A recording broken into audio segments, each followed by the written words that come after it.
He was supposed to die. The enemy army was 10 times larger. The weather, against him. The terrain, locked down. But within hours, everything changed. And this battle became one of the most insane victories the world has ever seen.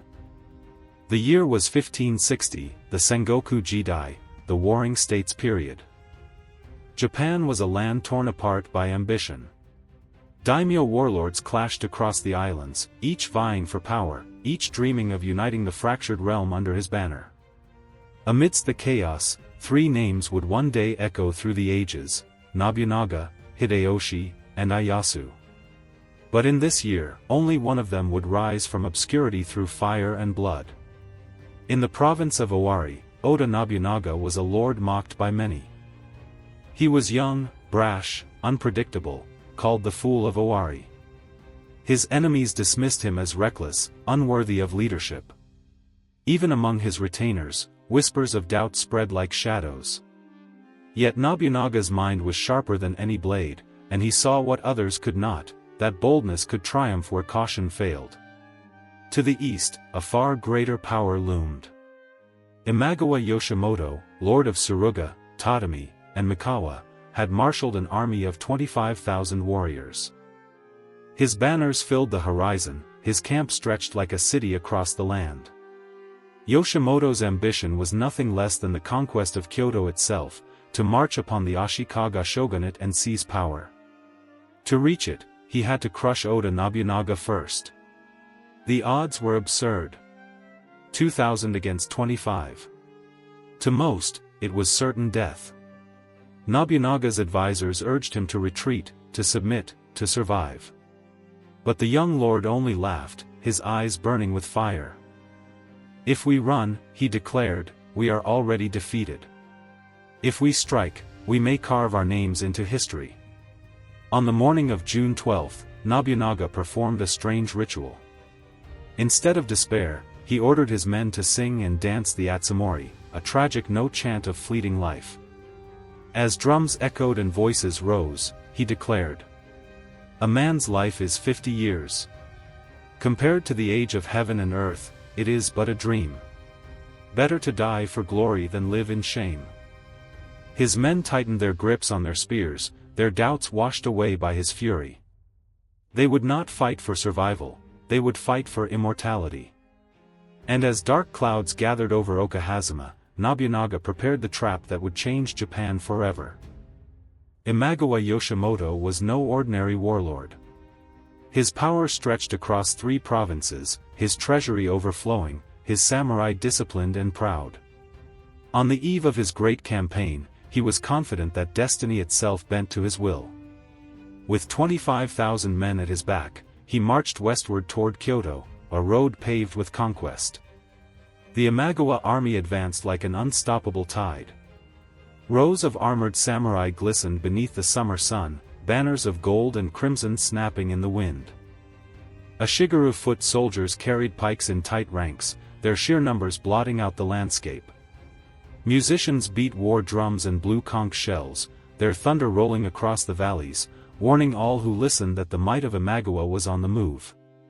Behind the army trailed wagons laden with provisions, silks, and treasures, symbols of Yoshimoto's arrogance. This was not merely a campaign of war, it was a procession of power. He fully expected Kyoto to fall before him, and with it the title of shogun. In contrast, Oda Nobunaga's forces looked pitiful. Barely 2,000 men stood in his service, samurai and Ashigaru hardened by necessity, not numbers. They lacked the splendor of Imagawa's host, but their loyalty to Nobunaga, stoked by his fierce speeches and daring spirit, burned bright. Where Yoshimoto's army was bloated with size and pride, Nobunaga's was lean, hungry, and dangerous. The first clashes came swiftly. Imagawa's forward detachments raided Oda outposts, torching villages and driving back small garrisons. The imbalance was clear: wherever Yoshimoto marched, resistance crumbled. His commanders grew drunk on victory, boasting that the Fool of Owari would soon kneel. Yoshimoto himself, enthroned beneath a canopy of silk, listened with satisfaction. "The Oda are gnats," he sneered. "We shall crush them without effort." He believed himself already triumphant.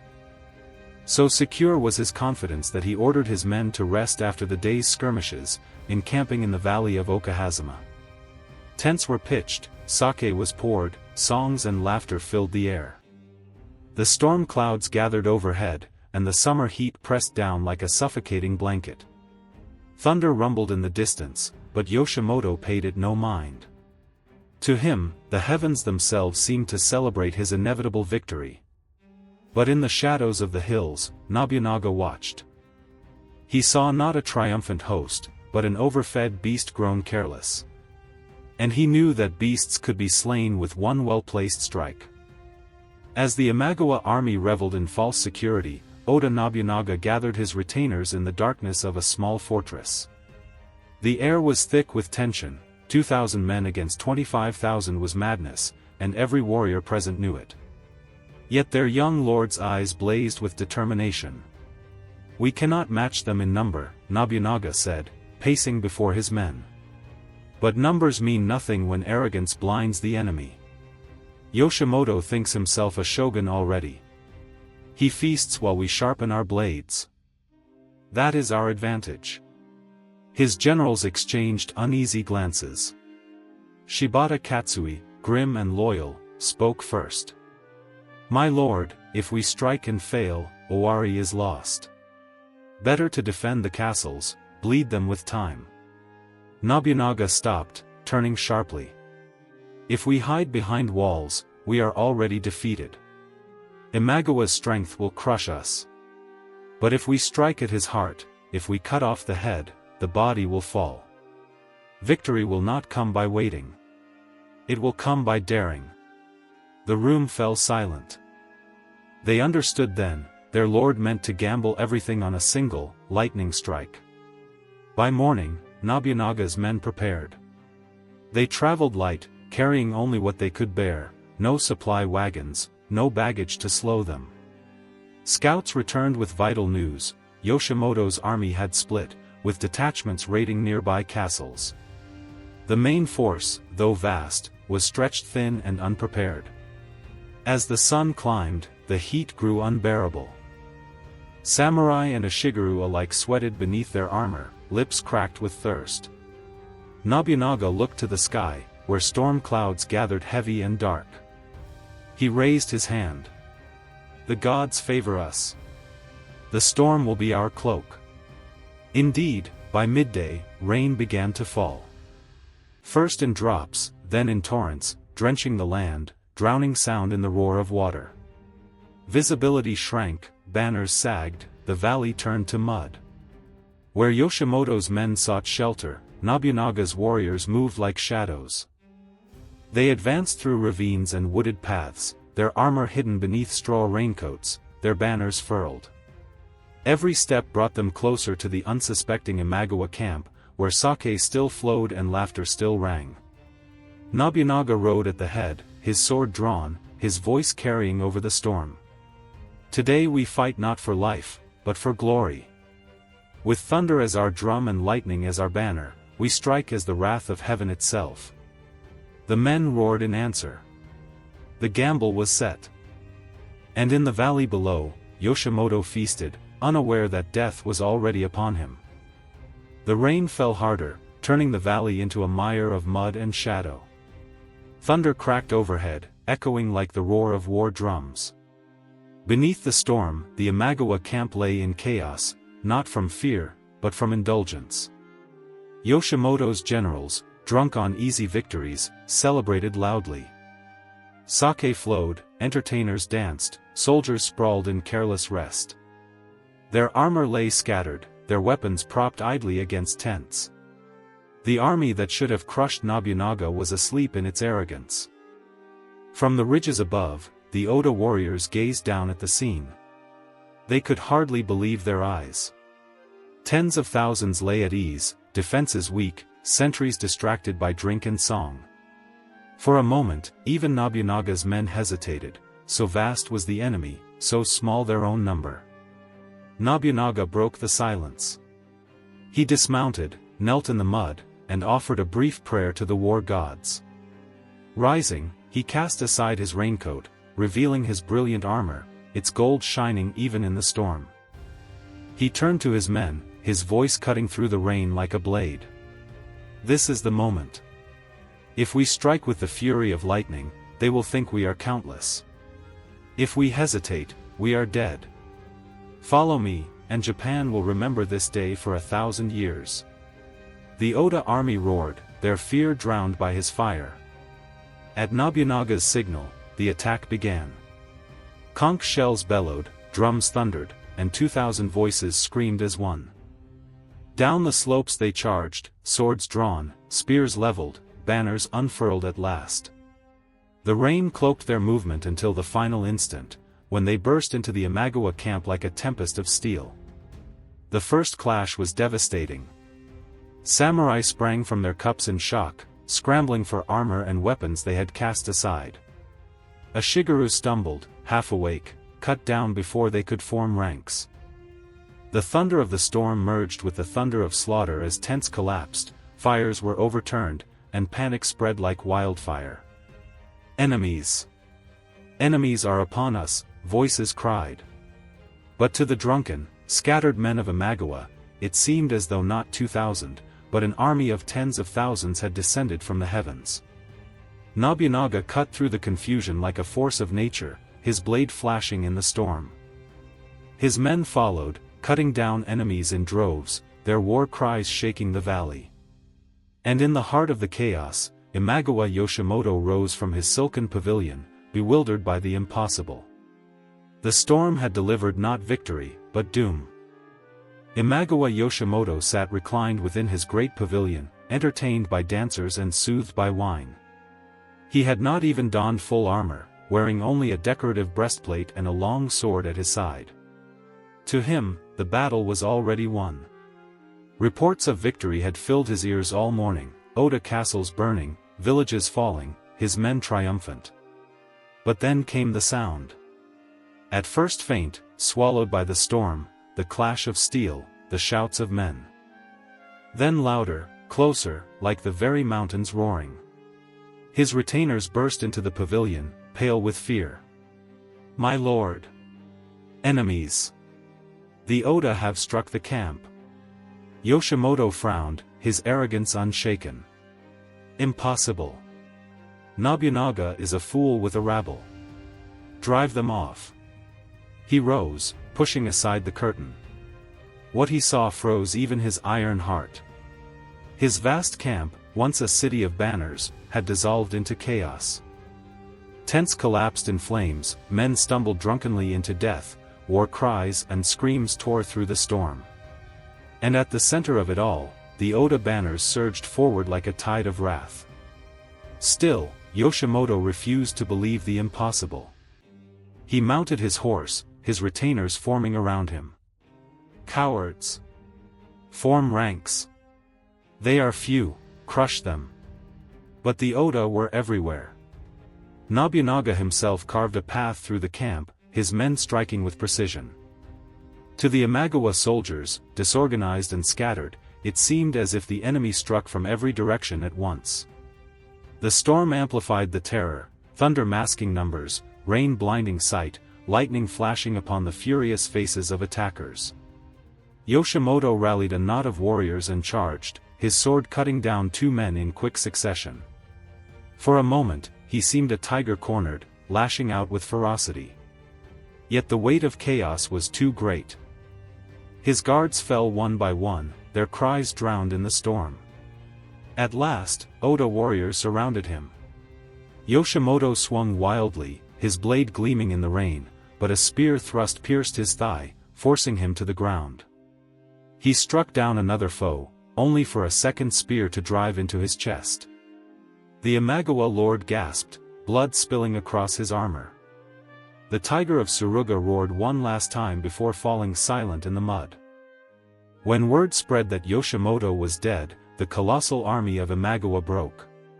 Panic swept through the ranks, soldiers threw down weapons, fleeing into the storm. What had begun as a feast of victory dissolved into a rout of terror. And at the center of the tempest stood Nobunaga, his blade red, his armor gleaming, the legend of Okehazama born. As Yoshimoto's body fell in the mud, a silence rippled through the battlefield, a silence broken only by thunder and rain. For a moment, even the Oda warriors paused, scarcely believing what had just occurred. The Lord of Suruga, the conqueror who dreamed of Kyoto, lay dead like any common soldier. Then the cry erupted. Yoshimoto is slain. The tiger is dead. The word spread faster than fire in dry grass. Imagawa soldiers, already drunk, scattered, and disorganized, froze in terror.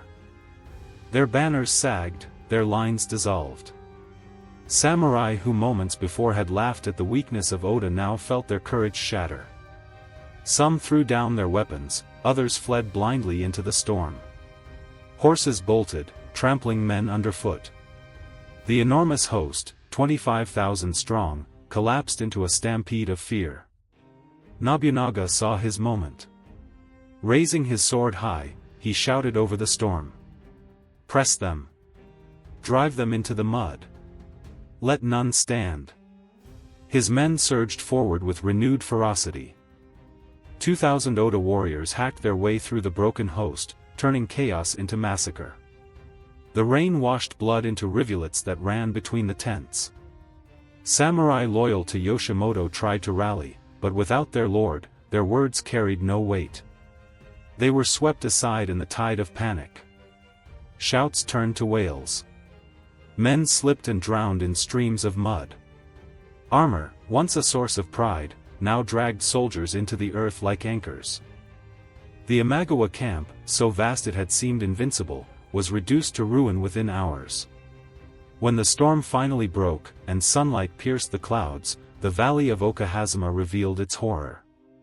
Thousands of corpses lay strewn across the ground, samurai, Ashigaru, horses alike. The banners of Imagawa, once symbols of power, were trampled and torn. On a small hill, Nobunaga stood drenched in rain and blood, his men gathering around him in awe. Against all reason, against every measure of power, he had turned 2,000 into conquerors of 25,000. The fool of Owari was a fool no longer. He was a name that Japan would never forget. When the storm clouds finally drifted and the sun broke through, the valley of Okehazama shone with the aftermath of carnage. The ground was slick with mud and blood, strewn with shattered spears, broken banners, and the lifeless forms of thousands. The air was thick with the stench of death, mingled with the steam rising from armor under the sudden heat. Nobunaga's men, exhausted yet exhilarated, raised their voices in a thunderous cheer. 2,000 warriors roared as if they were 20,000, their cries echoing through the hills. Oda! Oda! Oda! For them, it was more than victory, it was rebirth. They had marched believing they faced certain death, and instead they stood as the chosen of destiny. Some fell to their knees in laughter, others wept openly, clutching their comrades. Ashigaru pounded the earth with their spears, samurai lifted their bloodied swords skyward. The impossible had been done. Nobunaga himself stood upon the hill where Yoshimoto had fallen. His armor gleamed with water and blood, his face lit by a fierce grin.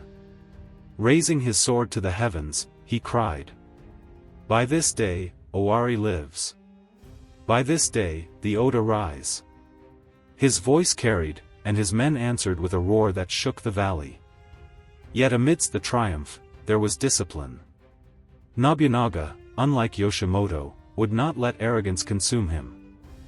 He ordered his men to regroup, to secure the battlefield, to gather spoils and prisoners. Victory is ours, he told them, but fortune is fleeting. We must hold what we have won. The spoils of Imagawa's grand campaign lay scattered at their feet, silk, gold, weapons, supplies meant for Kyoto itself. But the greatest treasure was not material. It was the legend that had been forged in the storm. Messengers raced across Owari and beyond, spreading the incredible tale, that Nobunaga, with only 2,000 men, had destroyed the mightiest army in the land. Across Japan, daimyo listened in disbelief, then in awe. Some laughed at the sheer madness of it, Others felt a chill, sensing that a new force had risen from obscurity. The Fool of Owari had become a dragon. And dragons do not crawl, they soar. News of Okehazama spread with the speed of thunder. Within days, messengers carried the tale across provinces, their voices shaking as they described the impossible, that Oda Nobunaga, with barely 2,000 men, had annihilated Imagawa Yoshimoto and his army of 25,000. At first, many refused to believe it. A peasant's rumor, scoffed some daimyo. A drunken tale. But as survivors trickled back, their armor torn and their spirits broken, the truth became undeniable. The mighty Imagawa, once feared across Japan, had been destroyed in a single afternoon. The political landscape shifted overnight. Imagawa Yoshimoto's former allies, who had bowed to his strength, now abandoned his heir, the inexperienced Ujizane. His vast alliance fractured, provinces once under his shadow turned restless, and his vassals began to defect. Most significant of all was the young Matsudaira Motoyasu, later known to history as Tokugawa Ieyasu. Once a hostage under Imagawa, he seized the chaos to declare independence, retaking his ancestral lands of Mikawa. The fall of Imagawa cleared the path for an unexpected alliance between Nobunaga and the Matsudaira, a bond that would one day shape the fate of Japan itself. In Kyoto, whispers filled the shogun's court. Some hailed Nobunaga as a divine instrument of war, others as a dangerous upstart. But all agreed, the Fool of Owari was no fool at all. Back in Owari, Nobunaga's retainers celebrated wildly, yet beneath the joy was awe and fear. They had followed their lord into certain death, only to emerge as victors against impossible odds. Now, they saw him differently. Not merely as their daimyo, but as a man chosen by heaven. His boldness was no longer recklessness, it was destiny. Nobunaga himself understood the magnitude of what had been done. In one strike, he told his men, "We have slain not only Yoshimoto, but also the doubt of every man who mocked us." He knew his legend had been forged, and legends are weapons sharper than any blade. But Nobunaga was not content with legend alone. Okehazama was only the beginning. Beyond the mountains lay Kyoto, the heart of Japan. And in his heart, the dream of unification burned hotter than ever. The dragon had taken flight. The victory at Okehazama did more than save Owari, it transformed Nobunaga into a figure of myth. Songs began to spread among wandering monks and storytellers, ballads of the young warlord who had struck like thunder from the storm, who had slain a tiger with a dragon's fury. Children recited his name in villages, and samurai whispered it in their barracks with a mixture of awe and fear. For the first time, Japan looked upon Nobunaga not as a reckless fool, but as a man touched by destiny. His boldness, once mocked, was now revered. To the common people, he became a hero who stood against overwhelming odds. To rival daimyo, he became a shadow that stretched across the land, a dangerous presence who might one day come for them. In Owari, his power solidified. Clans that had once doubted his rule now bent the knee, eager to stand beside a victor who had humiliated one of the great lords of Japan. Nobunaga rewarded loyalty swiftly and punished hesitation without mercy. He was shaping not only his domain but the very image of leadership, unpredictable, fearless, absolute. His retainers, men like Shibata Katsui and Kinoshita Tokichiro, later Toyotomi Hideyoshi, began to glimpse the scale of his vision. Hideyoshi, still a low-born servant at this time, watched with burning eyes, sensing that his lord's path was no ordinary road of conquest but the first step toward a new Japan. Meanwhile, the ruins of the Imagawa echoed with despair. Yoshimoto's son, Ujizane, inherited nothing but ashes. His allies deserted him, his soldiers drifted away, and his clan withered into irrelevance. The once mighty Imagawa banner, which had towered over 3 provinces, became a tattered relic of arrogance undone. Yet amidst the shifting tides, one man rose from the chaos, Matsudaira Motoyasu, free at last from Imagawa's grip. His alliance with Nobunaga would soon seal the fate of the land. Together, Their names would be etched into the great turning of history: Oda, Tokugawa, Toyotomi, the architects of a unified Japan. But in that moment, in the days after Okehazama, one truth stood above all: Nobunaga had been reborn in the storm. From the Fool of Owari to the Dragon of Owari, his legend had taken its first breath. And Japan itself trembled, knowing a new age had begun. The valley of Okehazama lay silent now, the storm long past, but its echoes reverberated through all of Japan. Where once Imagawa Yoshimoto had dreamed of conquering Kyoto, only his corpse remained, a warning to those who believed sheer numbers alone could shape destiny. And where once Oda Nobunaga had been ridiculed as the Fool of Owari, he now stood at the threshold of greatness. In the days that followed, emissaries arrived from neighboring provinces, some offering tribute, others seeking alliance. Lords who had mocked him now sent envoys bearing gifts, their voices careful, their eyes wary. They did not see a reckless youth anymore. They saw a predator whose daring had struck down a giant. Nobunaga accepted their offerings with the calm of a man who already saw further ahead. For him, Okehazama was not the end, it was the beginning. The battle had taught him that boldness, surprise, and iron discipline could shatter tradition. It had proven that the old ways of war, slow sieges, endless stalemates, were vulnerable to lightning strikes of genius. Within his camp, the loyalty of his men deepened into devotion. They had seen their lord gamble everything, march into certain death, and carve victory out of chaos. Samurai spoke of him in reverent tones, a Shigeru boasted that they had fought under a man chosen by the heavens. His army was no longer a band of warriors, it was the core of a legend. Meanwhile, in Kyoto, the shogun's court stirred uneasily. The Ashikaga shogunate was weak, barely holding authority over a fractured land. Whispers spread that perhaps this Nobunaga might rise to restore order, or to seize the capital himself. In his triumph, some saw salvation. Others saw a coming storm.